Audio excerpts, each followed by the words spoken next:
అసలు భోగి పండ్లు పోయడం అంటే ఏంటి? అసలు భోగి పండ్ల కోసం ఏమేమి వాడతారు? భోగి పండ్ల కోసం రేగి పండ్లు, చెరుకు గడలు, బంతిపూల రెక్కలు, చిల్లర నాణేలు తీసుకుంటారు. కొన్ని ప్రాంతాల్లో శనగలు, చిటికెడు పసుపు, కొన్ని బియ్యం కూడా కలుపుతారు. ఈ భోగి పండుగ రోజున సాయంత్రం పూట చుట్టుపక్కల ఉండే పెద్దవాళ్ళను పిలిచి వారితో పిల్లలకు దిష్టి తీయిస్తారు. గుప్పిట నిండా భోగి పళ్ళు తీసుకొని 3 సార్లు పిల్లల చుట్టూ తిప్పి తలపై పోస్తారు.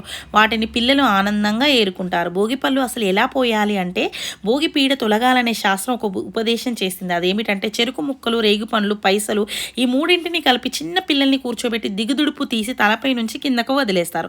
ఇలా చేయడం వల్ల భోగిపీడ తొలగిపోయి వాళ్ళు భోగం అనుభవించడానికి కావలసిన శక్తిని పొందుతారట. అయితే భోగి పళ్ళు పోయడం వెనకాల ఉన్న నమ్మకం ఏంటంటే సాధారణంగా చిన్నపిల్లలకు నరదిష్టి గ్రహపీడ కలుగుతూ ఉంటుంది. ఇలా చిన్నపిల్లల తలపై భాగంలో బ్రహ్మరంధ్రం ఉంటుందంట.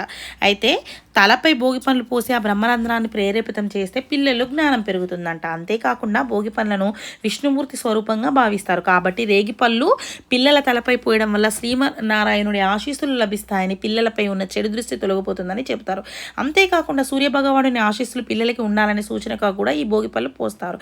ఇంకా రేగుపళ్ళతో పాటు బంతిపూల రెక్కల్ని కూడా వాడడం వల్ల పిల్లల చుట్టుపక్కల ఉండే క్రిములు మాయమైపోతాయంట.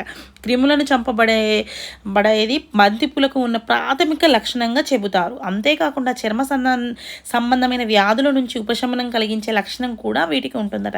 అయితే హిందూ సంప్రదాయంలో రేగిపండ్లు ప్రాముఖ్యత చాలా ఉందండి. అయితే ఏంటంటే నరనారాయణులు శివుడిని ప్రసన్నం చేసుకునేందుకు బదరికా వనంలో ఘోర తపస్సు చేస్తున్న సమయంలో దేవతలు వారి తలపై బదరీ ఫలాన్ని కురిపించారని కూడా చెబుతున్నారు.